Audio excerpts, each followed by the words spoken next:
সুপ্রিয় শিক্ষার্থী, কৃষি বিশ্ববিদ্যালয় কলেজ কর্তৃক আয়োজিত অনলাইন ক্লাস ও সলভ প্রোগ্রামে আজকের হিসাব বিজ্ঞান ক্লাসে তোমাদের সবাইকে স্বাগতম জানাচ্ছি। আমরা গত ক্লাসে অংশীদারি ব্যবসায়ের হিসাব যে অধ্যায়টি ছিল আমাদের দ্বিতীয় পত্রের দ্বিতীয় অধ্যায়, সেটি সম্পন্ন করেছি। আজকে আমি তোমাদের সাথে নতুন একটি অধ্যায় নিয়ে আলোচনা করব। তো সেই নতুন অধ্যায়টি আজকে যেটি আমি আলোচনা করব সেটি আসলে খুব সহজ একটি অধ্যায়। আজকে আলোচনা করার কারণ হচ্ছে এটি যে আমি এই অধ্যায়টি তোমাদেরকে চেষ্টা করব খুব ভালোভাবে বোঝানোর, যাতে করে তোমরা নিশ্চিতভাবেই এখান থেকে যে প্রশ্নটি আসবে সেটি যেন আনসার করতে পারো।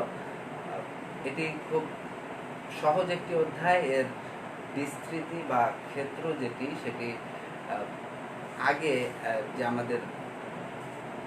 আমাদের সময় যে অধ্যায়টি ছিল, এই অধ্যায়টি সেটিতে অনেক জটিল কিছু বিষয় অন্তর্ভুক্ত ছিল। তার প্রক্রিয়াতে বেশ কিছু ব্যাপকতা ছিল, বিস্তৃতি ছিল, যেটি কিনা পরবর্তীতে কিছু নিয়ম বা নীতির মাধ্যমে ছোট করে নিয়ে আসা হয়েছে, যে কারণে এটি এখন একটি সহজ অধ্যায়ে পরিণত হয়েছে। আমি খুব বেসিক আইডিয়ার উপর ভিত্তি করেই তোমরা এই অধ্যায়টি সম্পন্ন করতে পারবে। এর জন্য কেউ যদি মনে করে থাকো যে আমি আগের অধ্যায়গুলো ঠিক মতো করতে পারিনি, তাহলে এটা ঠিক ভালোভাবে বুঝতে পারবো কিনা, এই সংশয় বা আশঙ্কা মনের মধ্যে থাকলে তা দূর করে ফেলো।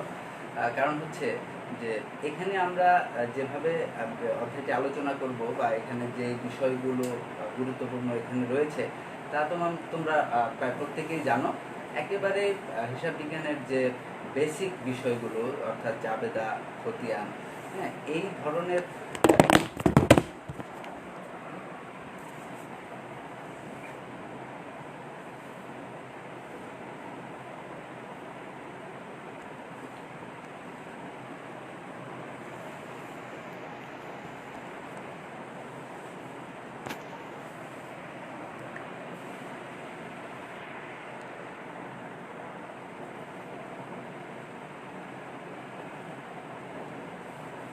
দুঃখিত, যেটি বলছিলাম আমরা যে যেই বেসিক যে তোমাদের ধারণাগুলো রয়েছে তা তোমাদের প্রত্যেকেরই জানা। একেবারে হিসাব বিজ্ঞানের শুরুর দিকের অধ্যায়গুলোতে আমরা যে আলোচনাগুলো করে এসেছি, জাবেদা, খতিয়ান, সেই বিষয়গুলো উপর ভিত্তি করেই আমরা এই অঙ্কটি করতে পারবো এখানে। তো এখানে জাস্ট আমি অঙ্কটি করার আগে আমি প্রত্যেকটি অধ্যায় তোমাদের বোঝানোর ক্ষেত্রে কিন্তু শুরুতেই আমি যেই বিষয়টি বা যে কাজটি করার চেষ্টা করি সেটি হচ্ছে অধ্যায়টি সম্পর্কে প্রথমে একটি খুব সুন্দর আইডিয়া নেওয়া। আসলে এই অধ্যায়টি আমরা কেন করছি বা এখানে আমাদেরকে কি কাজ করতে হবে, এর থেকে যে সৃজনশীল প্রশ্নটি হবে সেই প্রশ্নের কোশ্চেন প্যাটার্নটা কেমন হবে, বোর্ড স্ট্যান্ডার্ড অনুযায়ী যে প্রশ্নগুলো হয় সেখানে কি থাকে, এই ধারণাগুলি আগে থেকে নিয়ে নিলে পরে যে কোনো অধ্যায়ের ক্ষেত্রেই কিন্তু তুমি খুব সহজে অধ্যায়টিও ভালোভাবে বুঝতে পারবে, পাশাপাশি সেটি উত্তর করার ক্ষেত্রেও তোমার অনেকটা সুবিধে হবে। তো সেই জন্যই আমরা এখানেও সেই বেসিক আলোচনাটা প্রথমে করে নেব। আর এই বেসিক আলোচনাটাই খুব গুরুত্বপূর্ণ এই অধ্যায়ের ক্ষেত্রে।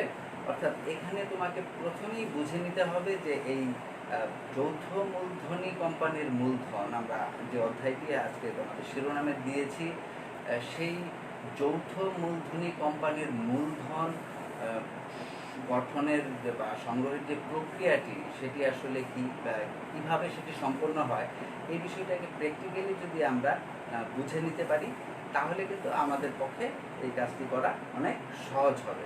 তো আমরা আজকে সেই বিষয়টাতেই মূল আলোচনায় চলে যাই।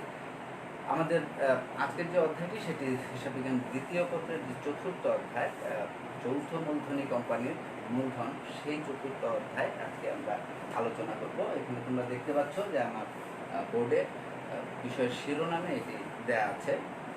আমি প্রথমেই বলেছি যে আসলে যে কোনো অধ্যায় করতে গেলে আমরা সেই অধ্যায়টি সম্পর্কে আগে একটু আইডিয়া নিয়ে নেব যে এখানে আসলে কী করতে হবে আমাদেরকে, ঠিক কোন বিষয়ের উপর এই অধ্যায়টি আলোচিত হয়েছে। সেটি। তাহলে এখন দেখো এখানে আমরা যে শিরোনামটি রয়েছে যৌথ মূলধনী কোম্পানির মূলধন, প্রথমে এটিকে যদি আমরা বিশ্লেষণ করি তাহলে আমরা স্পষ্টতই দেখতে পারি যে যৌথ মূলধনী কোম্পানি, আমরা জানি এক মালিকানা কারবার, অংশীদারি কারবার, তারপর যৌথ মূলধনী কোম্পানি, তারপর রাষ্ট্রীয় কারবার, এরকম ব্যবসা সংগঠনগুলোর মধ্যে বিভিন্ন রকমের ক্যাটাগরি বা ভাগ রয়েছে।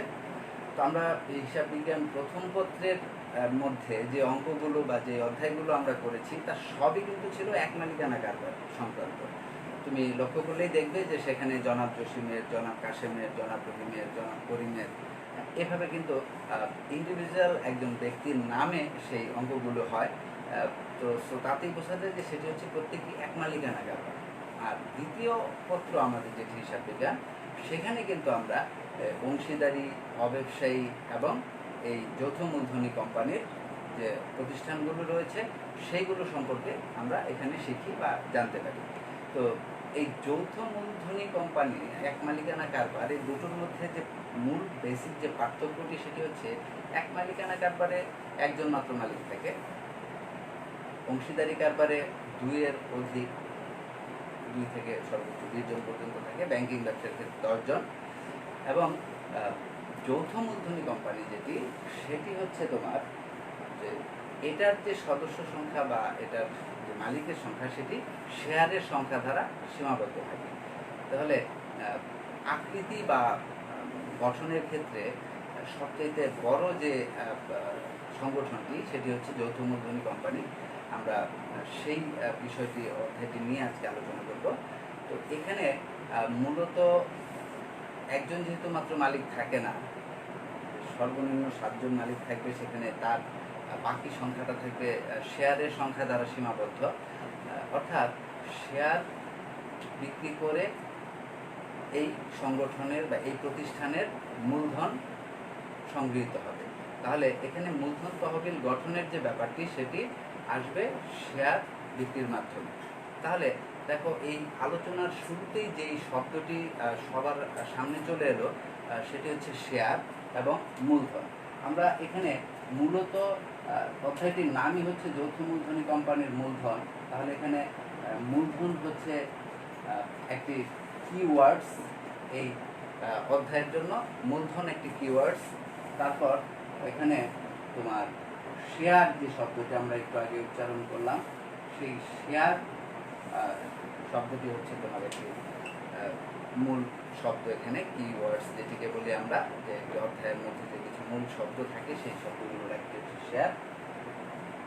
এই শেয়ারের বিষয়টি আমরা তোমাদের সাথে, মূলধনের ব্যাপারটি তোমরা জানো যে কোনো প্রতিষ্ঠান পরিচালনা করতে গেলে বা প্রতিষ্ঠা করতে গেলে সর্বপ্রথম যে বিষয়টির সর্বাধিক গুরুত্ব থাকে সেটি হচ্ছে মূলধন। অর্থাৎ এই মূলধন ছাড়া, এটা হচ্ছে প্রাণ প্রতিষ্ঠানের, মূলধন ছাড়া কোনো প্রতিষ্ঠান আসলে শুরু করা, কল্পনা করাই অসম্ভব। তো সেই মূলধনটা কিভাবে সংগৃহীত হবে? এক মালিকানা কারবারে যেমন একজন মাত্র মালিক থাকেন, উনি সমস্ত মূলধন সেখানে সরবরাহ করেন। অংশীদারি কারবারে 2 বা ততোধিক যারা অংশীদার থাকে তারা সকলে মিলে সেই মূলধনটা বা মূলধন তহবিলটা গঠন করেন। যৌথ মূলধনী কারবারের ক্ষেত্রে সেই শেয়ার বিক্রির মাধ্যমে মূলধনটা সংগৃহীত হয়। শেয়ার বিক্রির মাধ্যমে মূলধন, তোমরা বেসিক্যালি এই অধ্যায়টি সম্পর্কে আবিধানিকভাবে খুব বেশি ধারণা না রাখলেও প্র্যাকটিক্যালি তোমাদের কিছু নলেজ কিন্তু রয়েছে। কারণ তোমরা অনেকেই জানো যে শেয়ার বিজনেস বা শেয়ারের ব্যবসা অনেকে করে থাকে বা শুনেছ। এই শেয়ার মার্কেট সম্পর্কে অনেকের ধারণা আছে। তোমাদের অন্যান্য বইগুলিতেও, অর্থাৎ যে বিষয়গুলি রয়েছে ম্যানেজমেন্ট বা ফিনান্স, মার্কেটিং, ওগুলোতেও তোমাদের এই শেয়ার মার্কেট সম্পর্কে অনেক বিস্তারিত আলোচনা রয়েছে সেখানে। তো আমরা আজকে যেটি করবো যে সেই শেয়ারের বিষয়টি, যেগুলো সম্পর্কে আমাদের হয়তো বা আবছা বা সামান্য একটু ধারণা রয়েছে, সেটি একটি বেসিক আমরা ধারণা নিব যে কীভাবে আসলে এই বিষয়টি, এই প্রক্রিয়াটি সম্পন্ন হয়। একটি যৌথ মূলধনী কোম্পানির যে মূলধন তহবিল সেটি কীভাবে গঠিত হয়, কোন প্রক্রিয়ার মাধ্যমে। তো এই আলোচনাটা করতে গেলে শুরুতে আমাকে শেয়ার সম্পর্কে তোমাদের কিছু ধারণা দিতে হবে। তো শেয়ার সম্পর্কে ধারণা দিতে গেলে প্রথমেই শেয়ারকে সংজ্ঞায়িত করা উচিত। তো শেয়ার কাকে বলে? তো আমরা নর্মালি শেয়ার বললেই কিছু একটা বুঝে নেই, কিন্তু অ্যাকচুয়ালি আবিধানিকভাবে এই শেয়ারের সংজ্ঞাটি কী বা শেয়ার কাকে বলে সেটি জানাও আমাদের জন্য জরুরি। তাহলে হয়তো আর একটু স্পষ্ট হবে বিষয়টি আমাদের জন্য। মূলত বইয়ের ভাষায় যদি বলতে যাই তাহলে সেটি হচ্ছে যে মূলধনের ক্ষুদ্রতম অংশকে বলা হয় শেয়ার। মূলধনের ক্ষুদ্রতম অংশকে বলা হচ্ছে শেয়ার। অর্থাৎ একটা প্রতিষ্ঠানে যে পরিমাণ মূলধন থাকবে বা যে টোটাল মূলধনটা থাকবে, মূলধন তহবিল থাকবে, সেই মূলধন তহবিলকে কতগুলো ক্ষুদ্র ক্ষুদ্র অংশে বিভক্ত করে এই প্রতিটা অংশকে আমরা শেয়ার নামে অভিহিত করছি। সেই প্রতিটা অংশকে বলা হচ্ছে শেয়ার। তাহলে এই শেয়ার যে বিষয়টি, সেই বিষয়টি আমরা আপাত দৃষ্টিতে যেটি জানলাম যে মূলধনের ক্ষুদ্রতম অংশ। আমি তোমাদের কাছে এটি আরেকটু স্পষ্ট করে দিচ্ছি কিভাবে মূলধনের ক্ষুদ্রতম অংশ। খুব সহজ ভাষায় আমি বলছি।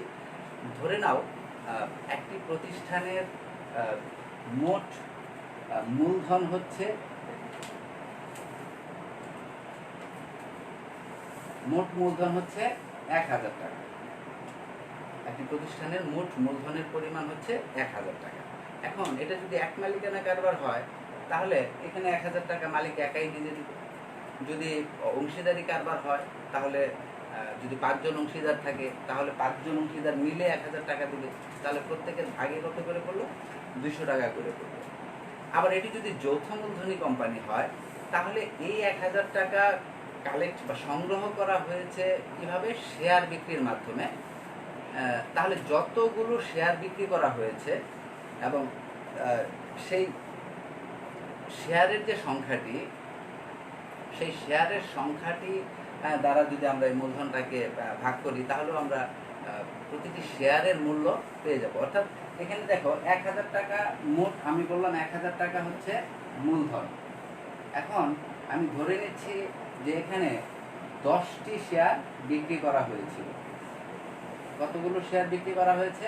শেয়ার বিক্রি করা হয়েছে মোট 10টি। প্রতিটি শেয়ারের মূল্য ছিল,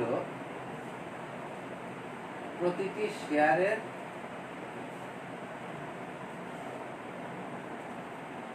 মূল্য ছিল তাহলে কত করে?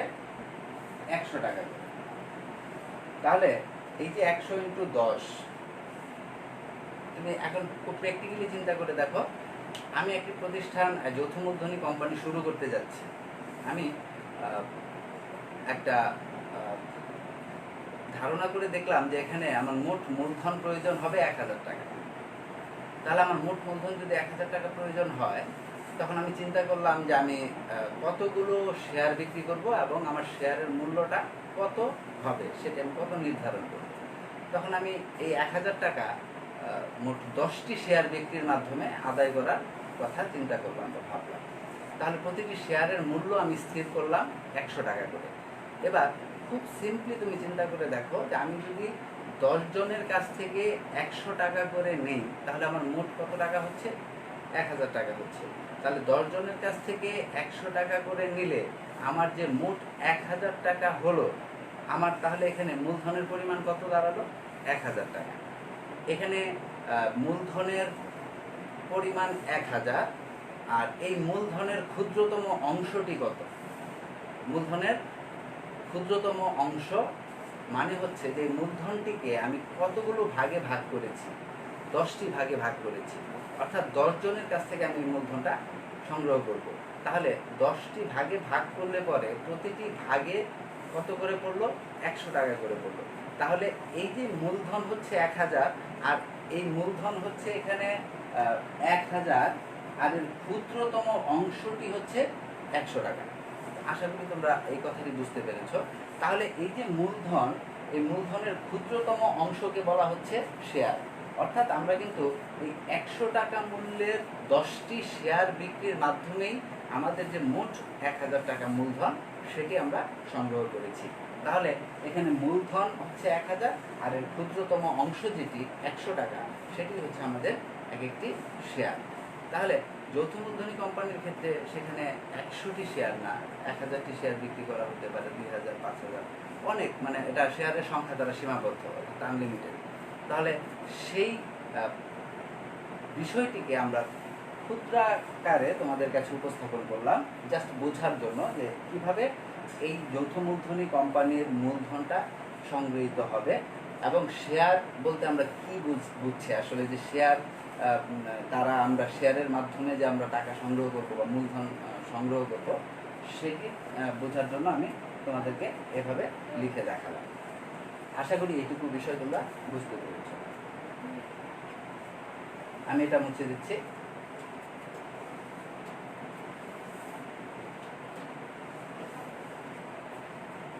এবার আসো আমরা এই শেয়ার সম্পর্কে একটা আইডিয়া নিলাম। এখন আমরা এই শেয়ার যে বিক্রয় করা হয় সেটার প্রক্রিয়া সম্পর্কে একটু জানবো।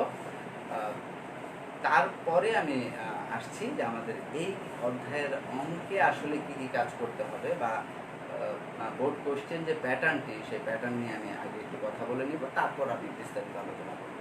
তাহলে এখানে এই শেয়ার বিক্রয়ের যে প্রক্রিয়াটি, সেই প্রক্রিয়াটি সম্পর্কে তোমাকে সুস্পষ্ট ধারণা রাখতে হবে, তাহলেই তুমি বিষয়টা ক্লিয়ার থাকবে এবং তুমি বাকি কাজটা সুন্দরভাবে সঠিকভাবে করে যেতে পারবে। দেখো, শেয়ারটা তোমরা বুঝতে পেরেছো যে আমরা শেয়ার বিক্রি করবো, বাজারে ছাড়বো, তারপর সেখান থেকে টাকা আসবে, সেই টাকা দিয়ে আমরা মূলধন সংগ্রহ করবো, তারপর প্রতিষ্ঠান পরিচালনা করবো। এখন আমি একটা ছোট্ট উদাহরণ দিচ্ছি তোমাদেরকে। ব্যাপারটা এরকম যে আমরা অনেক সময় আমরা দেখি যেটি যে এইচএসসি পরীক্ষার পর যখন আমরা বিশ্ববিদ্যালয় ভর্তির একটি পর্যায়ে এসে পৌঁছাই, তখন আমাদের প্রাইমারি যে কাজটি করতে হয়, একদম প্রিলিমিনারি যেটিকে বলা হয় শুরুতে, সেটি হচ্ছে যে আমরা কোন বিশ্ববিদ্যালয়ে ভর্তি হব, আমরা সেটি নিয়ে প্রথমে একটু চিন্তা ভাবনা করি, ভাবি। তো তারপর আমরা 2-3টা বিশ্ববিদ্যালয় অপশনে রাখি, তারপর একটাকে হয়তো সেখান থেকে সিলেক্ট করি। তো ধরে নাও যে আমরা ভর্তির জন্য ঢাকা ইউনিভার্সিটি, তারপর তোমার হচ্ছে চিটাগাং ইউনিভার্সিটি, আরেকটা ধরো বরিশাল ইউনিভার্সিটি, আমরা এই 3টে ইউনিভার্সিটি আমরা চয়েস করলাম যে এই 3টা ইউনিভার্সিটির জন্য আমি ট্রাই করবো বা চেষ্টা করবো। এই 3টে ইউনিভার্সিটিতে ভর্তি পরীক্ষা দিতে হলে প্রথমে আমাদেরকে যে কাজটি করতে হবে, সেটি ফর্ম সংগ্রহ করতে হবে বা আবেদন করতে হবে। আবেদন প্রক্রিয়াটি হচ্ছে ফার্স্ট স্টেপ। আমরা ভর্তি হব, তাহলে আবেদন করতে হবে। তো আবেদনের ক্ষেত্রে দেখা যায় অনেক সময় ফর্মের যে মূল্যটি, সেটি নির্ধারণ করে যথাযথ কর্তৃপক্ষ। সে ফর্ম, অথবা ধরে নাও যে সরকার বা শিক্ষা মন্ত্রণালয় ধরো একটা ফর্মের মূল্য নির্ধারণ করে দিল, যে ঢাকা ইউনিভার্সিটি বা চিটাগাং ইউনিভার্সিটি অথবা বরিশাল ইউনিভার্সিটি, যে ইউনিভার্সিটি হোক না কেন, প্রত্যেকের ফর্মের মূল্য হবে 1000 টাকা করে, বা একটু আমি সহজ করে বলি 100 টাকা করে বললো, যে 100 টাকা করে ফর্মের মূল্য নির্ধারণ করে দিল। এখন এই 3টে ইউনিভার্সিটি আসলে যদি আমরা ক্যাটাগরাইজ করি, তাহলে এর মধ্যে অবশ্যই পরিসংখ্যান অনুসারে ফলাফলের বা বিভিন্ন আঙ্গিকে বিচার করলে এর মধ্যে কোনো একটি প্রতিষ্ঠান সর্বশীর্ষে বা সবার উপরে থাকবে, তারপর একটা থাকবে, তারপর অর্থাৎ এভাবে একটা স্থান নির্ধারিত হবে, প্রথম, দ্বিতীয়, তৃতীয়। তো আমরা ডিমান্ডের দিক থেকে চিন্তা করলে ঢাকা ইউনিভার্সিটিকে আমরা প্রথম স্থানে রাখতে পারি, চিটাগাং ইউনিভার্সিটিকে আমরা দ্বিতীয় স্থানে রাখতে পারি, বরিশাল ইউনিভার্সিটিকে আমরা তৃতীয় স্থানে রাখতে পারি। এখন সরকার এখানে একটি মূল্য ফর্মে নির্ধারণ করে দিয়েছে, যেটি কিনা 100 টাকা। 100 টাকা যে ফর্মের মূল্যটি নির্ধারণ করে দেওয়া হয়েছে, এখন ঢাকা ইউনিভার্সিটি চিন্তা করলো যে আমি এই ফর্মের মূল্যটি, যেহেতু আমার ডিমান্ড বেশি বা আমার এখানে অনেকে আবেদন করবে, তো ফর্মের মূল্য আমি একটু বেশি রাখবো। আমার এখানে প্রসেসিংয়ে বা এই কার্যক্রমে অনেকগুলো মানুষকে ইনভলভ করতে হয় বা খরচ অনেক বেশি হয়ে যায়। তো সেক্ষেত্রে ভর্তি পরীক্ষার আয়োজনের একটা ব্যাপার থাকে। তো সেক্ষেত্রে তারা চিন্তা করলো যে তারা তাদের যে ফর্মটি, সেটি তারা 100 টাকায় বিক্রি না করে কিছু বেশি দামে বিক্রি করবে, 10 টাকা বেশি দামে বিক্রি করবে, অর্থাৎ তারা এটি 110 টাকায় বিক্রি করবে। তারা এটি বিক্রি করবে 110 টাকায়। আবার চিটাগাং ইউনিভার্সিটি তারা একটা এভারেজ পজিশনে আছে। তারা চিন্তা করলো যে না, আমাদের এখানে ব্রিটিশ সরকার নির্ধারণ করে দিয়েছে, সেই মূল্যটি আমরা রাখবো, আমরা আমাদের ফর্ম 100 টাকা করেই বিক্রি করব। তাহলে তারা এখানে তাদের ফর্মটি 100 টাকা করেই বিক্রি করার সিদ্ধান্ত নিল। বরিশাল ইউনিভার্সিটি চিন্তা করলো যে আমাদের প্রতিষ্ঠানটি একটু দূরে হয়ে যায়, সেখানে আসলে অনেক স্টুডেন্ট আবেদন করতে আগ্রহী থাকে না বা আবেদনের পরিমাণটা একটু কম হয়। সেক্ষেত্রে আমরা আমাদের ফর্মের দামটা যদি একটু কমিয়ে রাখি তাহলে হয়তো বা আবেদন কিছু বেশি করতে পারে। সেই চিন্তা করে তারা তাদের ডিমান্ড অনুযায়ী একটু কম রাখার চিন্তা করলো। অর্থাৎ তারা 100 টাকা থেকে কমিয়ে আরও 10 টাকা কমিয়ে তারা তাদের ফর্মের মূল্য নির্ধারণ করলো 90 টাকা। তাহলে দেখো এখানে এই তিনটি প্রতিষ্ঠান তিনটি দামে এই ফর্মটি বিক্রয় করার সিদ্ধান্ত গ্রহণ করলো। এবার তারা যখন এই ফর্মগুলো, আমরা যখন স্টুডেন্টরা কিংবা যারা শিক্ষার্থীরা যখন আবেদন করি, তখন কিন্তু আমরা ব্যাংকের মাধ্যমে এই টাকাগুলো জমা করি। তাহলে কিভাবে জমা করি? আমরা ব্যাংকের মাধ্যমে, আমরা সরাসরি ব্যাংকে বা তাদের অ্যাকাউন্টে আমরা এই টাকাগুলো দিই। তাহলে তারা এখন ঢাকা ইউনিভার্সিটি 110 টাকা করে ফর্ম বিক্রি করবে, চিটাগাং ইউনিভার্সিটি 100 টাকা করে বিক্রি করবে, আর বরিশাল ইউনিভার্সিটি বিক্রি করবে 90 টাকা করে।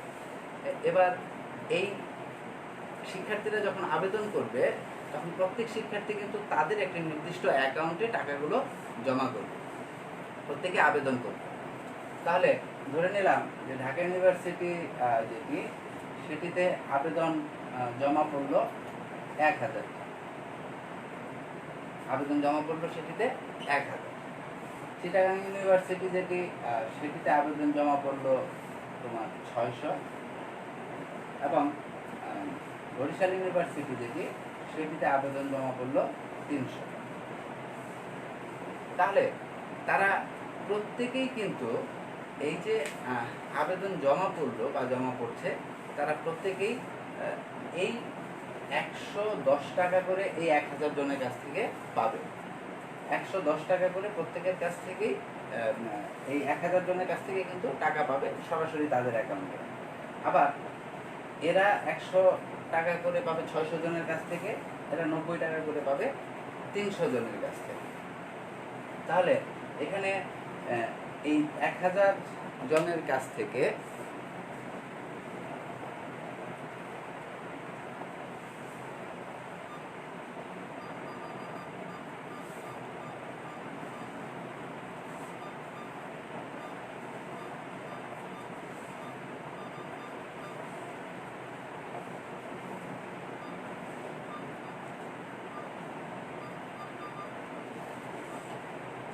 জনের কাছ থেকে যখন 110 টাকা করে পাবে, তখন তাদের হবে 1,10,000 টাকা।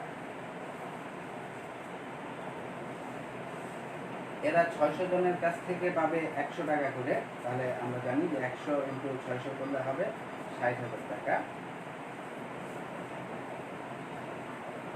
আবার এরা পাবে 27,000 টাকা। এখানে এদের মোট দেখো, ঢাকা ইউনিভার্সিটির যে অ্যাকাউন্টে সরাসরি কত জমা হয়ে যাবে? 1,10,000 টাকা জমা হবে এই শিক্ষার্থীদের মাধ্যমে, 1000 জন শিক্ষার্থীর মাধ্যমে। চিটাগাং ইউনিভার্সিটির ক্ষেত্রে জমা হয়ে যাবে 60,000 টাকা, এবং এই বরিশাল ইউনিভার্সিটির ক্ষেত্রে জমা হবে 27,000 টাকা। তো গল্পের এই অংশ পর্যন্ত, আমার উদাহরণের এই অংশ পর্যন্ত আমি যে আলোচনাটা করলাম, সেটার সাথে শেয়ারের প্রাথমিক প্রক্রিয়ার হুবহু মিল রয়েছে। যেমন এখানে আমরা যেমন ভর্তির আবেদনের জন্য ফর্ম সংগ্রহ করে তারপর যখন সেটিকে পাঠাবো, সাথে আমরা সেই মূল্যটি ফর্মের পরিশোধ করব বা দিয়ে দিব, সেটি কিন্তু আমরা ব্যাংক অ্যাকাউন্টের মাধ্যমে পরিচালনা করব। অর্থাৎ সরাসরি সেই প্রতিষ্ঠানের অ্যাকাউন্টে আমরা সেই টাকাটি জমা দেব। ঠিক একইভাবে এখানেও সেই ঘটনাটাই ঘটছে, যে এই যে 1000 জন শিক্ষার্থী, তুমি এখানে ধরে নিতে পারো এই 1000 জন হচ্ছে শেয়ার ক্রয়ের জন্য আগ্রহী যারা। অর্থাৎ তুমি যখন বাজারে শেয়ার বিক্রির কথা ঘোষণা করবে, যখন তুমি অ্যানাউন্স করবে যে আমি আমার এই কোম্পানির শেয়ার বিক্রি করব, তখন এখানে আবেদন জমা হবে। আবেদনের সাথে ওই শেয়ারের যে মূল্যটি সেটি আগ্রহীরা দিয়ে দিবে এবং সেটি সরাসরি তোমার প্রতিষ্ঠানের অ্যাকাউন্টে দিবে, ব্যাংকের মাধ্যমে সেই লেনদেনটি সম্পন্ন হবে। ঠিক এখানেও তো একটা একই প্রক্রিয়া এই ঘটনাটি সম্পন্ন হয়েছে।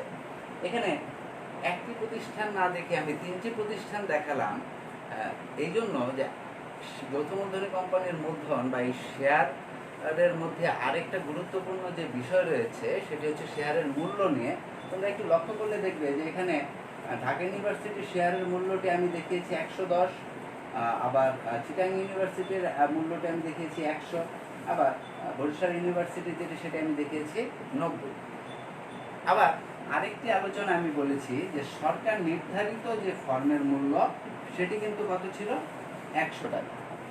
ঠিক একইভাবে শেয়ারের ক্ষেত্রে বা যৌথ মূলধনী কোম্পানির এই মূলধন সংগ্রহের প্রক্রিয়ার ক্ষেত্রেও বিষয়টি তোমার মনে রাখতে হবে যে আমরা প্রথমে বাজার থেকে কত টাকা মূল্যের শেয়ারের মাধ্যমে বা কতগুলো শেয়ার বিক্রির মাধ্যমে আমরা মোট কত টাকা মূলধন সংগ্রহ করব তার কিন্তু একটা অনুমোদন নিতে হবে।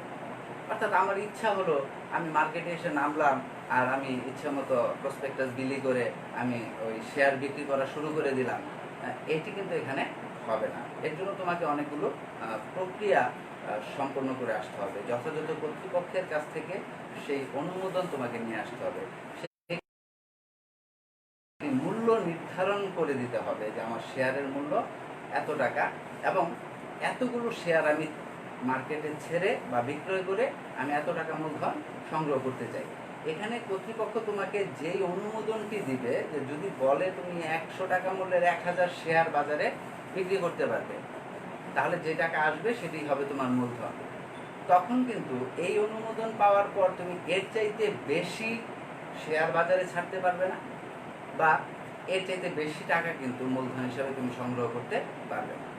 তাহলে এখানে শেয়ারের একটা নির্ধারিত মূল্য থাকবে যেটি নির্ধারণ করে দেওয়া হবে এবং যেটি অ্যাপ্রুভড থাকবে, অনুমোদন করা থাকবে। সেই অনুমোদিত মূল্যটি এখানে হচ্ছে 100 টাকা। শেয়ারের নির্ধারিত বা নির্দিষ্ট মূল্যটি হচ্ছে 100 টাকা। এখন এই যে 100 টাকা ফর্মের মূল্য সরকার নির্ধারণ করে দিয়েছিল, ঠিক একইভাবে কর্তৃপক্ষ অনুমোদন দিয়েছে 100 টাকা হবে প্রতিটি শেয়ারের মূল্য। কিন্তু সেক্ষেত্রে প্রতিষ্ঠান, এখানে শিক্ষা প্রতিষ্ঠানের ডিমান্ডের উপর ভিত্তি করে যেমন শেয়ারের ফর্মের মূল্যের একটা তারতম্য ঘটেছে, ঠিক একইভাবে এই আমাদের কোম্পানিগুলোর ডিমান্ডের উপর বা মার্কেট ভ্যালুর উপর অবস্থানের উপর ভিত্তি করে তাদের শেয়ারের মূল্যেরও কিছুটা তারতম্য ঘটে থাকে। সেখানে দেখা যায় কোনো কোনো কোম্পানির শেয়ারের মূল্য নির্ধারিত মূল্যের চাইতে বেশি দামে বিক্রয় করা হচ্ছে, আবার কোনোটা নির্ধারিত মূল্যেই বিক্রি করা হচ্ছে, আবার কোনো কোনো কোম্পানির অবস্থান তৃতীয় পজিশনে থাকার কারণে বা একটু দুর্বল হওয়ার কারণে তাদের শেয়ারের মূল্যটা নির্ধারিত মূল্যের চাইতেও কম মূল্যে বিক্রয় করা হচ্ছে। তাহলে এখানে এই যে 3টি ক্যাটাগরির যে মূল্য এখানে দেখানো হয়েছে, যখন আমি শেয়ারের নির্দিষ্ট মূল্যের চাইতেও অধিক হারে বিক্রয় করছি, যেমন 100 টাকা ছিল মূল্য, এটি আমি আরও অতিরিক্ত 10 টাকা নিয়ে 110 টাকায় আমি বিক্রি করছি, এটিকে বলা হচ্ছে অধিহার। এটিকে বলা হচ্ছে অধিহার। অর্থাৎ এই শেয়ারটি বিক্রয় করা হচ্ছে অধিহারে, অর্থাৎ অধিক হারে। 100 টাকা মূল্যের শেয়ার 110 টাকা মূল্যে বিক্রয় করা হচ্ছে, এটিকে বলা হচ্ছে অধিহার। আবার যখন 100 টাকা মূল্যের শেয়ার 100 টাকাতেই বিক্রি করা হচ্ছে, তখন সেটিকে বলা হচ্ছে সমহার। সমহার মানে কি? সমান হার।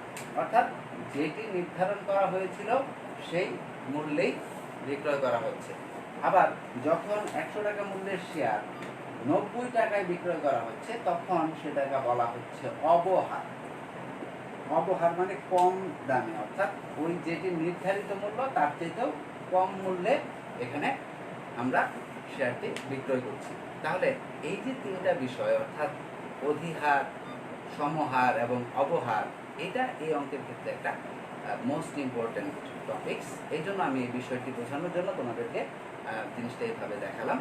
আশা করি তোমরা এই ব্যাপারটিও বুঝতে পেরেছো যে একটি কোম্পানির শেয়ারের নির্ধারিত মূল্য যদি বা অনুমোদিত শেয়ারের মূল্য যদি হয়ে থাকে 100 টাকা, সেই ক্ষেত্রে কোম্পানি অনেক ক্ষেত্রে হয়তো বা দেখবে উদ্দীপকে 100 টাকার শেয়ার 110 টাকায় হয়তো বিক্রয় করছে, অর্থাৎ বলাই থাকবে সেখানে উদ্দীপকটিতে যে অধিহারে 110 টাকা অধিহারে, মানে 10 টাকা অধিহারে বিক্রয় করা হচ্ছে। 10 টাকা অধিহারে মানে 100 টাকার শেয়ার 110 টাকায় বিক্রি করা হচ্ছে। আবার যদি বলে অঙ্কের মধ্যে বা উদ্দীপকে যে সমহারে, যে শেয়ারের মূল্যটা কত টাকা, কত নির্ধারিত কত মূল্যের শেয়ারে কতগুলো শেয়ার বিক্রয় করার অনুমোদন আছে, সেটি বলার পর যদি বলে সমহারে, তার মানে যেটি দাম ছিল শেয়ারের সেই দামে বিক্রয় করা হচ্ছে। আবার যদি কেউ কম দামে বিক্রি করে থাকে নির্ধারিত মূল্যের চাইতে, তাহলে সেটিকে বলা হচ্ছে অবহার, অর্থাৎ কম দামে বিক্রয় করা হচ্ছে। তাহলে এই তিনটা জিনিস আপাতত কিছুক্ষণ একটু মাথায় রাখতে হবে। আমি পরবর্তীতে আমরা যে কাজে যাব, যে কাজটি করব মূল অঙ্কের, সেখানে তোমাদের এই জ্ঞানটুকু বা ধারণাটুকু যেটি মাত্র তোমরা শিখলে বা জানলে সেটির একটা প্রয়োগ আমরা ঘটাবো। আপাতত এইটুকু বিষয় আশা করি তোমরা প্রত্যেকে বুঝতে পেরেছ। তাহলে আমি আমার নেক্সট আলোচনায় যাচ্ছি। সেক্ষেত্রে আমি এই অংশটুকু একটু মুছে নিচ্ছি।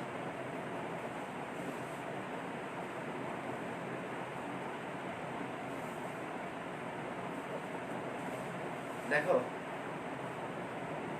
আমরা প্রথম মূলধন কিভাবে সংগৃহীত হবে সেটির কথা বললাম। আমরা দেখলাম যে এই কোম্পানি, যৌথ মূলধনী কোম্পানির ক্ষেত্রে মূলধনটা সংগৃহীত হবে শেয়ার বিক্রির মাধ্যমে, সেটি আমরা জানলাম। শেয়ার বলতে কি বুঝি আমরা সেটি জানলাম। সেই শেয়ারটা কয়েকটা ভাবে বিক্রয় করা যেতে পারে বা করা হতে পারে, অর্থাৎ অধিহার, সমহার, অবহার, সেই সম্পর্কে আমরা কিছুটা ধারণা নিলাম। তো এখন আমরা যেই কাজটি করব সেটি হচ্ছে যে এই অধ্যায়ে আসলে আমাদের কি কি কাজ করতে হবে সেটি আগে আমরা একটু জেনে নিব। তারপর আমরা এখানে প্র্যাকটিক্যালি একটা কাজ, এইটুকু আমার উদাহরণের উপর ভিত্তি করেই খুব ছোট্টভাবে, ক্ষুদ্রভাবে আমরা দেখানোর চেষ্টা করব। আশা করি সেইটুকুই তোমাদের জন্য যথেষ্ট, তোমরা তাতেই স্পষ্টভাবেই বিষয়টি বুঝে নিতে পারবে। তো এখানে আমরা এই যে কথাটি বলছিলাম যে শেয়ারের বিক্রয়ের যে ব্যাপারটি বা বিক্রয়ের কথাটি, যে শেয়ারটা আমরা বিক্রয় করব তখন বা এই কী করবো, এখানে জানলাম। তো এই বেসিক আইডিয়াগুলো নিলাম। এখন আমরা এই অঙ্কটাতে কী কী থাকে বা কোশ্চেন প্যাটার্নটা কী হয়, এখানে আমরা কী কী কাজ করবো সেটা তাহলে আসলে জেনে নিই। আমরা মূলত এই অঙ্কটির ক্ষেত্রে বা এই অধ্যায়টির ক্ষেত্রে তিনটি বিষয় বা তিনটি কাজ সম্পর্কে তোমাকে স্পষ্ট ধারণা রাখতে হবে। এবং আশা করি এখন আমি যে তিনটি বিষয় বা কাজের কথা এখানে তোমাদেরকে বলবো, 99% সম্ভাবনা থাকবে এই তিনটি বিষয়ই পরীক্ষায় আসার। এই তিনটি বিষয় বা উপরই ভিত্তি করে সৃজনশীল প্রশ্নটি থাকবে। তাহলে তোমাদের জন্য দেখো, এটা একটা মোস্ট ইম্পর্টেন্ট একটা সাজেশনও হয়ে যাচ্ছে। এটাই কমন একটা ফ্যাক্টর আমরা জানি সবসময়। এই অধ্যায়টি আমি বলেছি তোমাদেরকে যে এই অধ্যায়টির ব্যাপকতা এখানে আসলে ততটা না, খুব ক্ষুদ্র, এবং এই ক্ষুদ্রতার কারণেই কিন্তু আমি বলে দিতে পারছি তোমাদেরকে যে মূলত কী কী থাকে। আমি এখন যে কথাটি লিখবো এখানে বা বলবো তোমাদেরকে, তোমরা নিজেরাও বইতে যখন মিলিয়ে দেখবে যে প্রশ্নগুলোতে, সমস্যাগুলোতে সৃজনশীল প্রশ্নে কী কী থাকে, মানে ক অংশে কী থাকে, খ অংশে বা গ অংশে, এর বাইরে আশা করি তেমন কিছু পাবে না। তাহলে দেখো, এখানে প্রথম যে বিষয়টি আমাদের জানতে হবে বা লাগবে, যে জ্ঞানটি, সেটি হচ্ছে যাবে। অর্থাৎ এখানে এই শেয়ার বিক্রির মাধ্যমে যে মূলধনটা সংগৃহীত হবে, সেই শেয়ার বিক্রির মাধ্যমে যে মূলধনটা সংগৃহীত হবে, সেই এইটুকুই কিন্তু লেনদেন। যে আমি শেয়ার বাজারে ইস্যু করব, ছাড়ব, সেই শেয়ার ইস্যুর পর আগ্রহী যারা শেয়ার হোল্ডার, যারা শেয়ার কিনতে আগ্রহী, তারা কী করবে, আবেদন করবে। আবেদন করার সময় আবেদনের সাথে তারা কী করবে, শেয়ারের মূল্যটা পরিশোধ করবে। ব্যাংকের মাধ্যমে লেনদেনটি সম্পন্ন হবে। তো সেই মূল্যটি পরিশোধ করার পর এখানে আমরা দেখব যে এখান থেকে কাদের শেয়ারগুলো অ্যাপ্রুভ করা যায়, কাদেরকে রাখা যায়, অথবা এমন হতে পারে অনেক ক্ষেত্রে, অনেক সময়, যেমন আমি একটু আগে দেখালাম এখানে তোমাদেরকে যে ঢাকা ইউনিভার্সিটির ক্ষেত্রে আবেদন জমা পড়েছে কত, 1000। এখন ধরে নাও এখানে এই ঢাকা ইউনিভার্সিটির, ধরো এটা একটা সি ইউনিট, ধরো তোমাদের ব্যবসা শিক্ষা শাখার যে ইউনিট, সি ইউনিটে ধরে নাও 900 সিট রয়েছে। তাহলে যদি সিট 900 থাকে, তাহলে এখানে আবেদন করলো কতজন, 1000 জন আবেদন করলো। তাহলে 100 জন শেয়ার হোল্ডার কি বেশি আবেদন করলো না? তাহলে ঠিক একইভাবে আমার যদি অনুমোদন থেকে থাকে 900 শেয়ারে, যে আমি বাজারে 900টি শেয়ার ছাড়তে পারবো বা ইস্যু করতে পারবো বা বিক্রয় করতে পারবো, তাহলে 900টি শেয়ার যদি আমি বিক্রয় করতে পারি, এই অনুমোদন যদি আমার থাকে, সেক্ষেত্রে আমার আবেদন তো বেশি পড়তে পারে জমা। তো আবেদন ধরো 1000 আবেদন জমা করলো, তো সেক্ষেত্রে কি আমি 1000 জনকে 1000টি শেয়ার বিক্রি করতে পারবো? পারবো না। এই জন্য পারবো না, কারণ আমার অনুমোদন রয়েছে 900টি শেয়ার বিক্রি।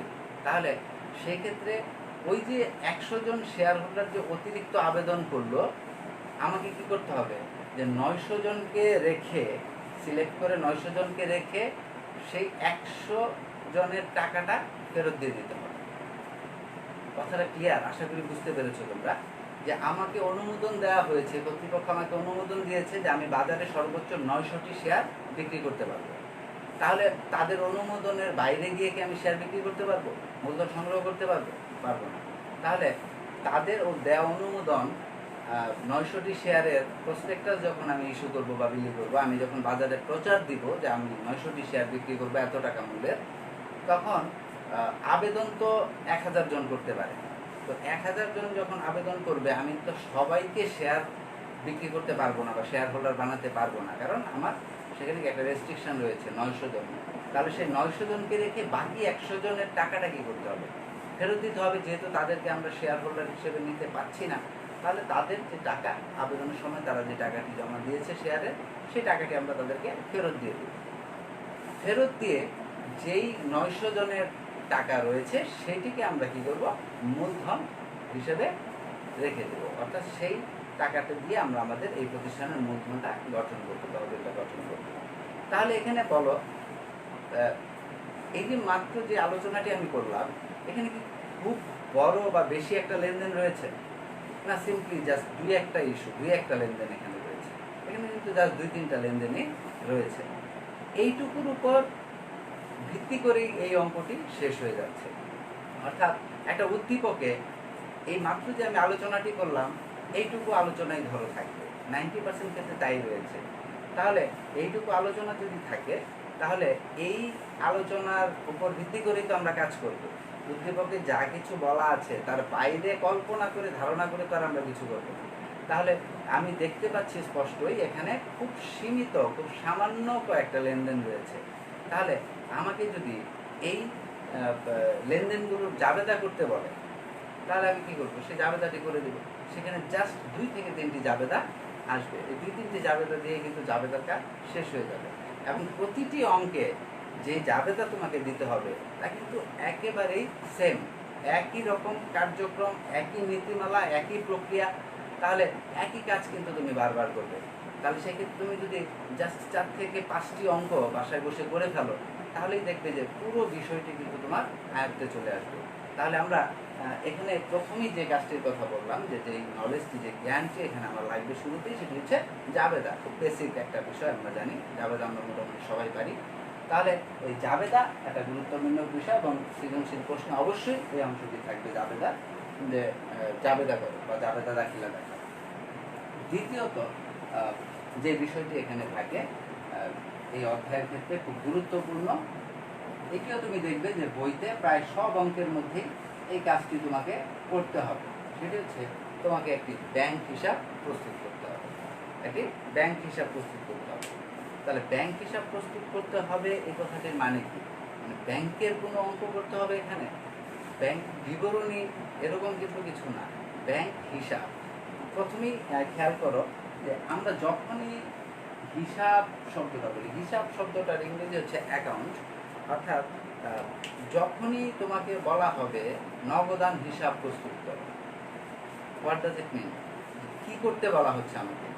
যে নগদান হিসাব প্রস্তুত করো বা ব্যাংক হিসাব প্রস্তুত করো, বা প্রাপ্য হিসাব প্রস্তুত করো বা প্রদেয় হিসাব প্রস্তুত করো। এই হিসাব প্রস্তুত করো মানেই হচ্ছে উক্ত হিসাবের একটি খতিয়ান প্রস্তুত করো।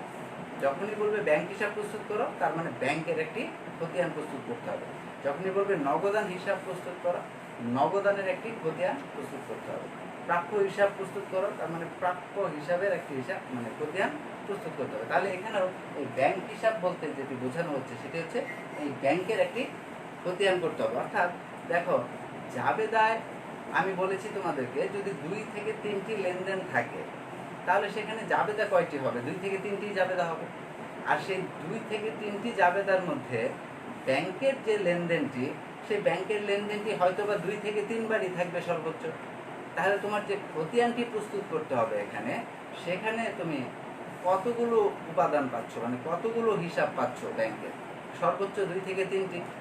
তার মানে কি, এই যে এই উদ্দীপকের উপর ভিত্তি করে বা এই অঙ্কের উপর ভিত্তি করে তুমি যে খতিয়ানটি প্রস্তুত করবে, যেহেতু উদ্দীপকটি ক্ষুদ্র বা ছোট, তাহলে জাবেদাটিও ছোট হবে। আর সেই জাবেদার উপর ভিত্তি করেই আমরা জানি খতিয়ান প্রস্তুত করতে হয়।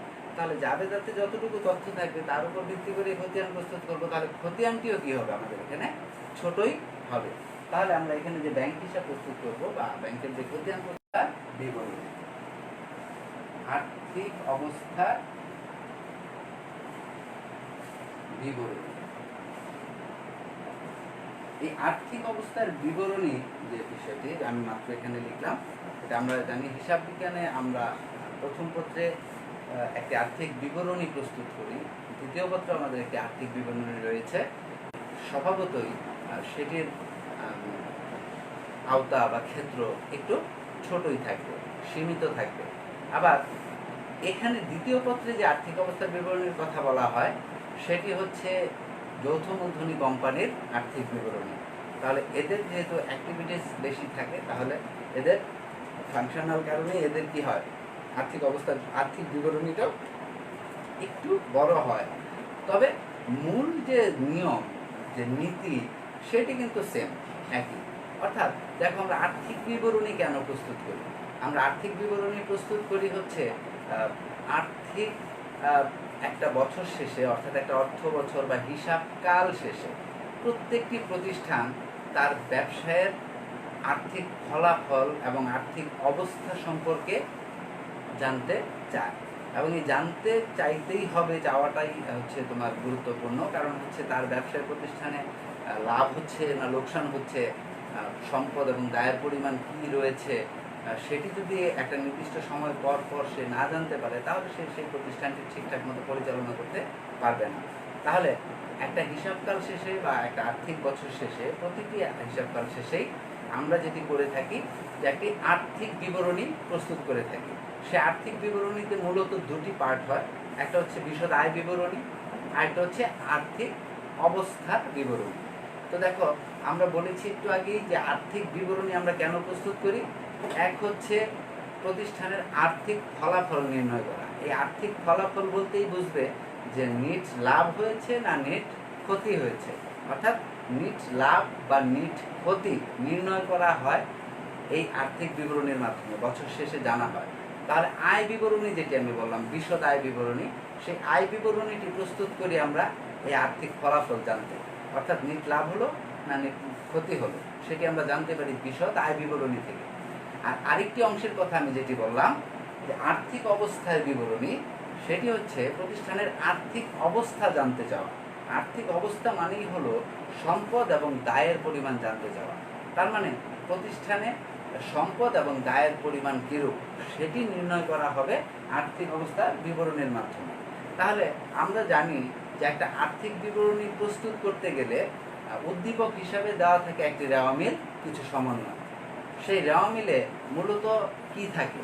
4টা বিষয় থাকে: আয়, ব্যয়, দায় এবং সম্পদ। আয়, ব্যয়, দায় এবং সম্পদ। তাহলে এই আয়, ব্যয়, দায় এবং সম্পদ, এই 4টা বিষয় যে থাকে রেওয়ামিলের মধ্যে, তার থেকে আমরা যখন আর্থিক বিবরণী প্রস্তুত করে যখন বিশদায় বিবরণী তৈরি করতে যাই, অর্থাৎ যেখানে আমরা নিট লাভ বা ক্ষতি নির্ণয় করতে যাই, সেখানে আমরা ওই রেওয়ামিল থেকে শুধু আয় এবং ব্যয়গুলো নিই। অর্থাৎ আয় থেকে ব্যয় বাদ দিলেই আমরা নেট লাভ বা ক্ষতি নির্ণয় করতে পারি। তাহলে বিশদ আয় বিবরণী যখন করব তখন শুধুমাত্র আয় এবং ব্যয়টা নিব। আবার যখন আর্থিক অবস্থার বিবরণী করব তখন বাকি যে পড়ে রইল সম্পদ এবং দায়, সে সম্পদ এবং দায়টা নেব। তাহলে এইটুকু বলার জন্য বললাম কাহিনীটা, যে আর্থিক অবস্থার বিবরণীতে মূলত কি আসবে? আর্থিক অবস্থার বিবরণীতে আসবে সম্পদ এবং দায়। আচ্ছা, তাহলে আর্থিক অবস্থার বিবরণী একটি বেশ বড় বিষয়। আর্থিক বিবরণীটাই একটি বড় বিষয়, কারণ প্রত্যেকটি হিসাবকাল শেষে ফাইনালি আমরা যে কাজটি করে থাকি, আগে এটিকে বলা হতো চূড়ান্ত হিসাব, ফাইনাল অ্যাকাউন্ট, অর্থাৎ সবার শেষে আমি যে কাজটি করে থাকি, তাহলে সমস্ত হিসাব এটার শেষ আশ্রয়স্থল হচ্ছে এটি। তাহলে এখানে অনেকগুলো ব্যাপার থাকবে, ফাংশন থাকবে, খুব স্বাভাবিক। আমরাও দেখি যে আর্থিক বিবরণী প্রস্তুত করতে বললে যে রেওয়া মিলটি দেওয়া থাকে উদ্দীপক হিসাবে, সেই রেওয়া মিলে প্রায় 18 থেকে 20টি হিসাব থাকে, তারপর আবার কিছু সমন্বয় থাকে, তাহলে এটার বিস্তৃতি বা ব্যাপকতা একটু বড়ই হয়।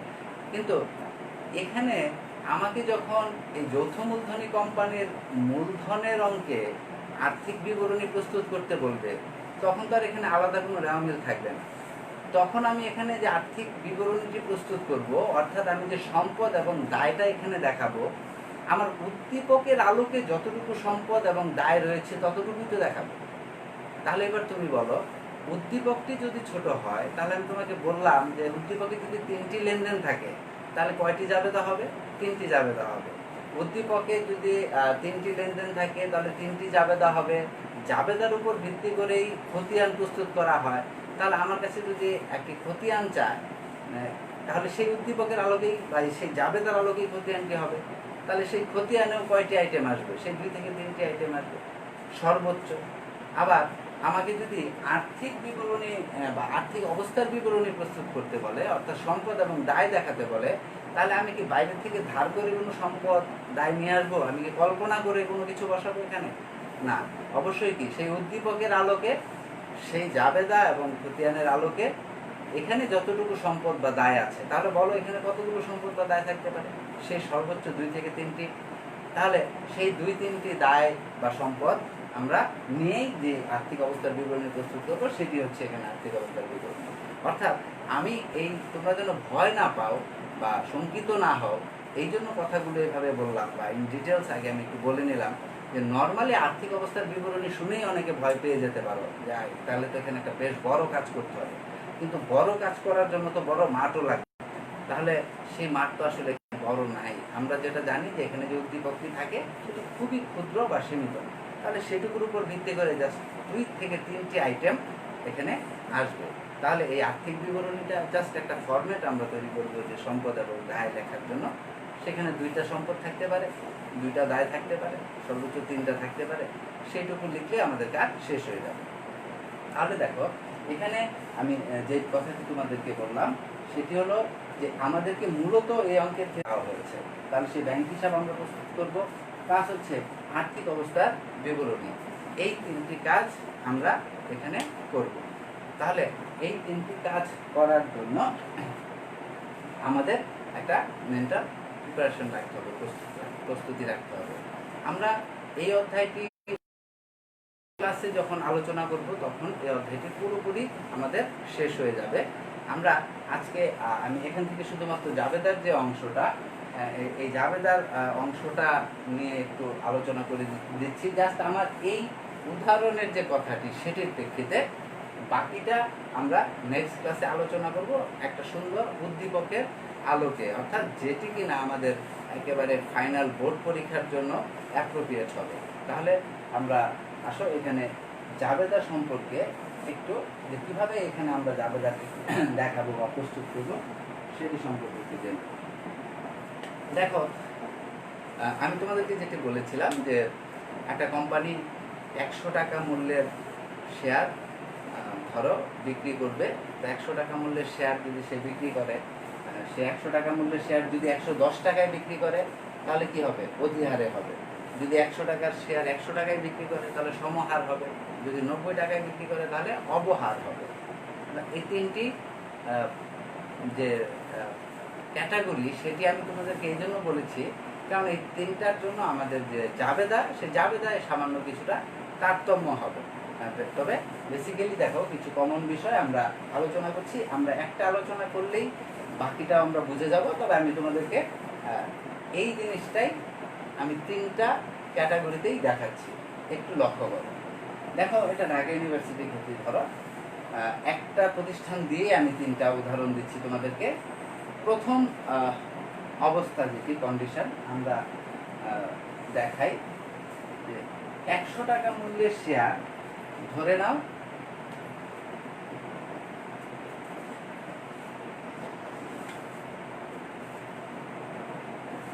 100 টাকা মূল্যের শেয়ার বিক্রয় করা হলো 1000টি। ঠিক আছে, 100 টাকা মূল্যের শেয়ার বিক্রয় করা হলো 1000টি। তাহলে মোট টাকা কত? 1 লক্ষ। মোট টাকা হচ্ছে 1 লক্ষ। তাহলে প্রতিষ্ঠান শেয়ার বিক্রি করার জন্য প্রসপেক্টাস বিলি করলো, অর্থাৎ পত্রিকা বিজ্ঞাপনের মতো জানালো যে আমি এই কোম্পানি, আমার এই কোম্পানির শেয়ার বিক্রয় করা হবে। শেয়ারের প্রতিটি শেয়ারের মূল্য হচ্ছে 100 টাকা। কতগুলো শেয়ার বিক্রয় করা হবে সেটিও প্রতিষ্ঠানটি বলে দেবে। এখন প্রথম যে আমি সহজ একটি উদাহরণের মাধ্যমে তোমাদেরকে দেখাচ্ছি। ধরে নাও এই প্রতিষ্ঠানের 1000টি শেয়ারেরই অনুমোদন রয়েছে। কতগুলো শেয়ারের অনুমোদন রয়েছে বললাম? 1000 শেয়ারের। শেয়ারের মূল্য নির্ধারণ করা হয়েছে 100 টাকা এবং এরা 100 টাকা শেয়ার 100 টাকা মূল্যেই বিক্রি করবে। অর্থাৎ এখানে আমি কোনো জটিলতা রাখছি না, সিম্পলি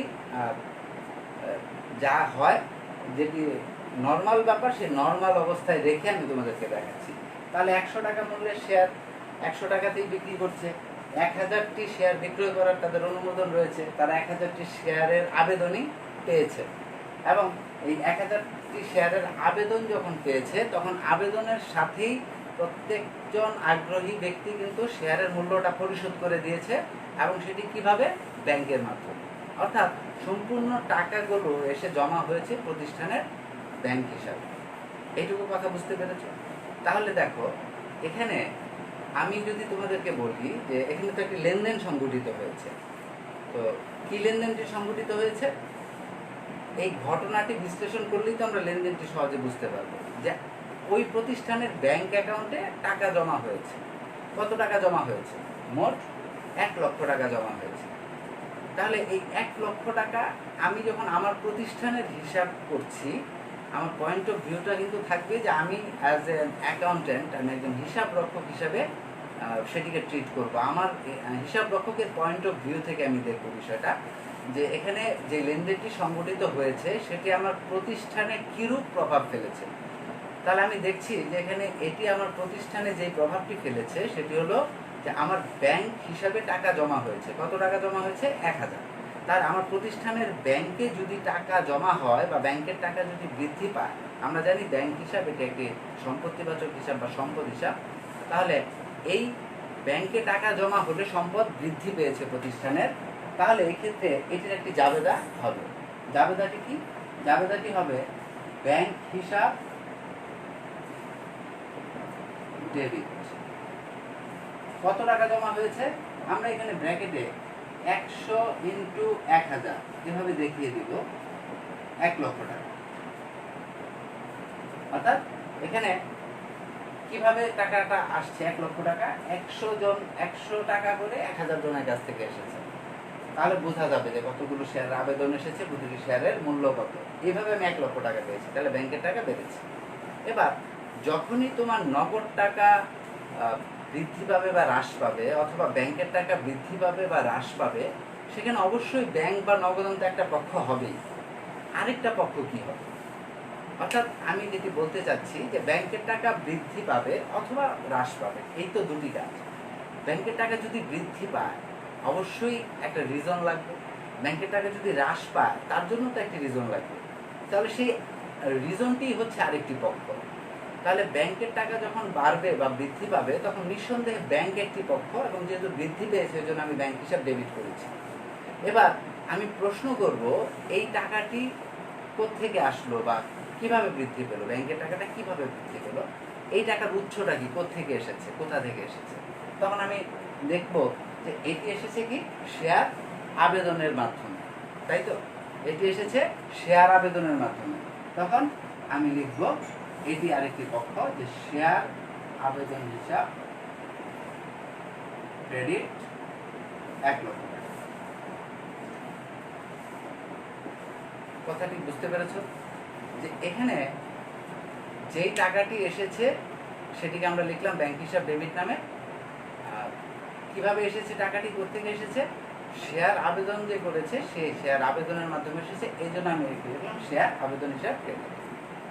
তো এই যে শেয়ার আবেদনের মাধ্যমে টাকাগুলো এলো এখানে, আমি সেই টাকাটা ব্যাংকে জমা রাখলাম বা দেখলাম। এবার আমার মূল উদ্দেশ্য কি? এই যে শেয়ারটা বিক্রি করলাম, এই প্রক্রিয়াটি আমি সম্পন্ন করলাম, সেটার পেছনে মূল উদ্দেশ্যটা কি ছিল? শেয়ার মূলধন সংগ্রহ করা, শেয়ার মূলধন সংগ্রহ করা। তাহলে এই যে আবেদনের মাধ্যমে যে টাকাটা এসেছে, সেখানে আমার যতটুকু আবেদন অনুমোদন আমার আছে শেয়ার বিক্রির, তার চাইতে বেশি আবেদনও করতে পারত। যদি বেশি আবেদন করতো তাহলে কি করতে হতো? কিছু টাকা আবার ফেরত দিতে হতো। এই জন্য আমি প্রথমেই সরাসরি এই টাকাটিকে আমি কিন্তু মূলধন হিসাবে না বলে আমি শেয়ার আবেদন হিসাবে এখানে লিখেছি। কারণ আমি আগে যাচাই বাছাই করে দেখব যে ঠিক কতগুলো আমার অনুমোদন ছিল, তার চাইতে বেশি এসেছে কিনা আবেদন। বেশি আসলে সেইটুকু বাদ দিয়ে বাকিটা শেয়ার মূলধনে স্থানান্তর করতে হবে। তাহলে এখানে আমি এখন দেখলাম যে প্রথম টাকাটি এসেছে, কিভাবে এসেছে? শেয়ার আবেদনের মাধ্যমে। আমি এটির একটি জাবেদা দিলাম। নেক্সট আমাকে যেটি করতে হবে, এই ব্যাংকের যে টাকাটি 1 লক্ষ টাকা, যেটা আমি আপাতত শেয়ার আবেদন হিসাবে লিখে রেখেছি, এটিকে শেয়ার মূলধনে স্থানান্তর করে দিতে হবে। অর্থাৎ এটিকে আমি মূলধন হিসাবে স্থানান্তর করে দেব। তা মূলধন হিসাবে স্থানান্তর করলে আমাকে কি করতে হবে? তখন আর এই শেয়ার আবেদন হিসাবটাকে রাখা যাবে না। তখন এই শেয়ার আবেদন হিসাবটা এখানে আমি কি করেছি? ক্রেডিট। তাহলে এটিকে মুছতে হলে কি করতে হবে? ডেবিট করে দিলেই হবে। তাহলে আমি পরের জাবেদাটিতে লিখব শেয়ার আবেদন হিসাব ডেবিট 1 লক্ষ টাকা এবং শেয়ার মূলধন ক্রেডিট। শেয়ার মূলধন ক্রেডিট হচ্ছে 1 লক্ষ টাকা। এটার মানেই হচ্ছে যেই টাকাটি আমি পেয়েছি ব্যাংকের মাধ্যমে, সেটিকে আমি প্রথমে শেয়ার আবেদন হিসাব নামে সাময়িকভাবে ক্রেডিট করে রেখেছিলাম। কারণ এখান থেকে যাচাই বাছাই করে আমি আমার মূলধনে যতটুকু স্থানান্তর করা করব। এখন আমি দেখলাম যে যতগুলো শেয়ারের আমার অনুমোদন ছিল ততগুলোরই আবেদন এসেছে, যত টাকা করে ছিল তত টাকা করে আমি নিয়েছি। তাহলে এখানে কোনো জটিলতা নেই। আমি কি করেছি? স্থানান্তর করে দিয়েছি। যখন শেয়ার আবেদনের টাকাটাকে শেয়ার মূলধনে স্থানান্তর করে দেব, তখন আর শেয়ার আবেদনটা এখানে থাকবে না, এটিকে মুছতে হবে। এই জন্য এই ক্রেডিট আইটেমটাকে আমি নেক্সট ডেবিট করে দিয়েছি। তার মানে এটি মুছে গেল, আর টাকাটি চলে গেল কোথায়? শেয়ার মূলধনে। কথাটি আশা করি তোমরা বুঝতে পেরেছ। তাহলে এটি হচ্ছে তোমার যখন 100 টাকা মূল্যের শেয়ার 100 টাকাতে, অর্থাৎ সমহারে শেয়ার ইস্যু করা হচ্ছে তখন।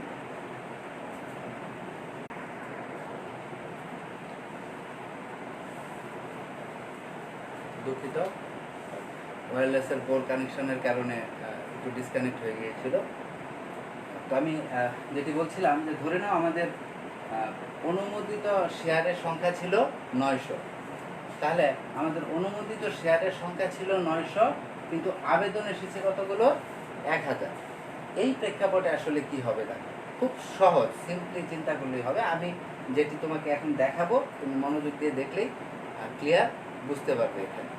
যে তাহলে 100 টাকা মূল্যের শেয়ার বাজারে বিক্রি করলাম। আমার শেয়ারের অনুমোদন ছিল কত?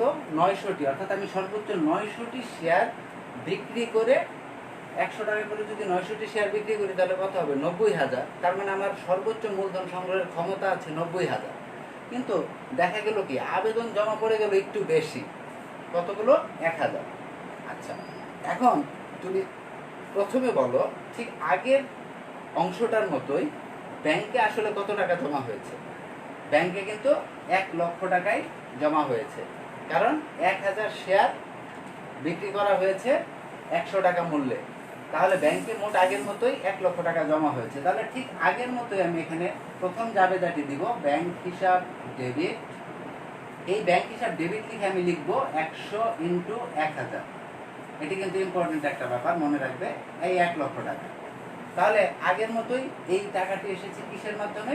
শেয়ার আবেদনের মাধ্যমে। তাহলে আমি লিখবো শেয়ার আবেদন ক্রেডিট 1 লক্ষ টাকা। তার মানে প্রথম অংশটিতে কিন্তু কোনো চেঞ্জ নেই, কারণ আমি আগেই বলেছিলাম তোমাকে, আমরা প্রথম যে আবেদনের টাকাটি আসার সাথে সাথেই সরাসরি সেটিকে মূলধনে স্থানান্তর না করে আমি শেয়ার আবেদন নামে সাময়িকভাবে দেখাই। এটির কারণ হচ্ছে যে যদি এখান থেকে কাটছাট করার, যাচাই বাছাই করার, সিলেক্টিভ কোনো ব্যাপার থাকে, তাহলে আমি কি করব? সেটিকে করে তারপর আমি কত টাকা মূলধনে স্থানান্তর করা উচিত সেটিকে করব। তাহলে এখানে দেখো এখন যে অতিরিক্ত আসলে কতগুলো আবেদন এসেছে। অতিরিক্ত আবেদন এসেছে 100। তাহলে যেই 100টি অতিরিক্ত আবেদন এসেছে তাদের টাকা সহই কি আমি মূলধনে স্থানান্তর করতে পারবো? অর্থাৎ এই 1 লক্ষ টাকা এসেছে, তো 1 লক্ষ টাকায় কি আমি মূলধনে স্থানান্তর করতে পারবো? আমাকে তো অনুমোদন দেওয়া হয়েছে 900 ইন্টু 100, তার মানে 90,000 টাকা সংগ্রহে। তাহলে শেয়ার মূলধন হিসাবে আমি কিন্তু 90,000-এর বেশি টাকা রাখতে পারবো না।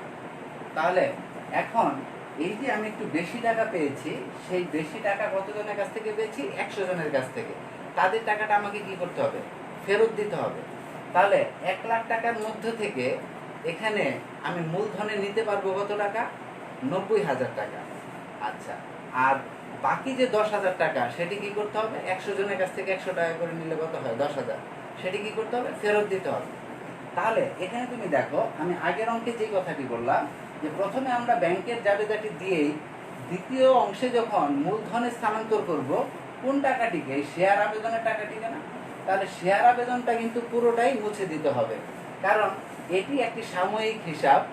এখান থেকে মূলধনে যত টাকা নেওয়ার নিয়ে নিব, ফেরত দেওয়ার থাকলে ফেরত দিয়ে দিব, এটির কিন্তু আর কোনো অস্তিত্ব কখনোই থাকবে না। তাহলে অলওয়েজ শেয়ার আবেদন যে প্রথমে ক্রেডিট করা হয়, সব সময় সেটি মুছে দিতে হবে।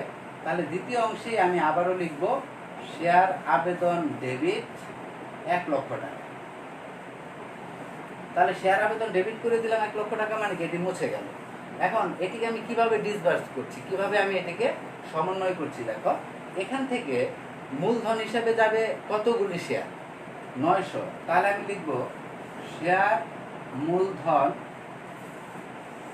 ক্রেডিট। শেয়ার মূলধন ক্রেডিট লিখে দেখো আমি লিখব 100 ইন্টু 900। অর্থাৎ আমি দেখিয়ে দিলাম যে আমি 900 শেয়ারের অনুমোদন পেয়েছিলাম এবং মূলধন হিসাবে আমি 900 শেয়ারই কি ইস্যু করতে পারবো বা বিলি করতে পারবো। তাহলে এখানে আসবে কত টাকা ক্রেডিটে? 90,000 টাকা। বাকি থাকলো কত টাকা? 10,000 টাকা। তাহলে 10,000 টাকা আমি কি বলেছি? যে অতিরিক্ত আবেদন চলে এসেছে, যা কিনা ফেরত দিয়ে দিতে হবে। তাহলে ফেরত যদি দেই, কোত্থেকে ফেরত দিব? সেই ব্যাংকের টাকা থেকে। তাহলে ব্যাংকের টাকা এখন কি হবে? 10,000 কমে যাবে। আগে যখন বৃদ্ধি পেয়েছিল তখন ডেবিট করেছিলাম, এখন হ্রাস পেলে কি করব? ক্রেডিট করব। তাহলে এখন লিখব ব্যাংক হিসাব ক্রেডিট কতগুলো শেয়ার? 100 টাকা মূল্যের 100টি শেয়ার। দেখো তাহলে কত হয়? 10,000 টাকা। এবার দেখো ডেবিট এবং ক্রেডিট দুই পাশের টাকা সমান হয়েছে কিনা। তাহলে এই যে 1 লক্ষ টাকা ডেবিট পাশে, 1 লক্ষ টাকা ক্রেডিট পাশে। তাহলে অতিরিক্ত যে আবেদন এসেছিল সেটিকে আমি কি করলাম? ফেরত দিয়ে দিলাম। মূলধনেরটা মূলধনে স্থানান্তর করে দিলাম। জাস্ট এই দুইটা জাবেদাই কিন্তু অঙ্কের কাজ শেষ, জাবেদার কাজ শেষ। আশা করি এইটুকু তোমরা ভালোভাবে বুঝতে পেরেছ। তাহলে এখানে যেই অংশটি আমি এখানে যা দেখালাম সেটি একটি সমহারে শেয়ার ইস্যুর ক্ষেত্রে এই ঘটনাটি তোমাদেরকে আমি বিস্তারিত বর্ণনা করলাম। নেক্সট ক্লাসে আমি তোমাদেরকে অধিহার এবং অবহারে যদি শেয়ার ইস্যু করা হয় সেই ক্ষেত্রে কি করতে হবে সেই অংশটি দেখাবো। জাস্ট দুটি শব্দ। অধিহার হলে এখানে একটা জাবেদা বাড়বে, শুধু একটা জাবেদা না, শুধু একটা হিসাব। আবার অবহারে হলে সেই একটা হিসাবে বাড়বে। কিভাবে সেটি করতে হবে দেখাবো। 2 মিনিটের ব্যাপার, সেটি খুবই সিম্পল। আজকে আর বেশি জটিল করার চিন্তা করছি না বিষয়টিকে। বেসিক যে আলোচনাটা আমি আজকে করলাম সেটা খুব ইম্পর্টেন্ট ছিল এই অঙ্কের ক্ষেত্রে। কি করতে হবে, কিভাবে করতে হবে, প্রক্রিয়াটি কি, সেটি সম্পর্কে জানা থাকলে এখন আমি বিশ্বাস করি যে বাকি যেটুকু আমি নেক্সট ক্লাসে তোমাদেরকে যেটি করাবো বলছি, সেটি যদি তোমরা নিজেরাও বাসায় বইটা দেখে সমস্যা এবং সমাধান দুটো যদি দেখো, তাহলে নিজেরাও বুঝে যেতে পারবে মূল যে এখানে বিষয়টি বা প্রক্রিয়াটি রয়েছে। তাহলে আজকে আর আলোচনা বাড়াচ্ছি না, আজকের মতো ক্লাসটি এখানেই শেষ করব। আজকে যাই শিখলা, যতটুকুই আমরা এখানে কাজ করলাম, ঠিক ততটুকুই বাসায় ইমপ্লিমেন্ট করবে। কথাটি প্রতিদিনই বলি, বারবার বলি, হিসাব বিজ্ঞান প্র্যাকটিসের কোনো বিকল্প নেই।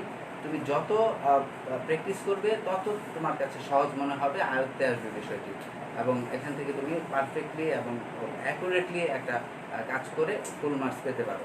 তাহলে নেক্সট ক্লাসে কাজগুলো করবে তোমরা, আমি পরবর্তীতে আবার এটি নিয়ে আলোচনা করব। বাকি যে অংশটুকু আছে নেক্সট ক্লাসে আমাদের এই চ্যাপ্টারটি শেষ হয়ে যাবে। আশা করি সে পর্যন্ত সবাই সুস্থ থাকবে, ভালো থাকবে। দেখা হবে আবার আগামী ক্লাসে। ধন্যবাদ সবাইকে।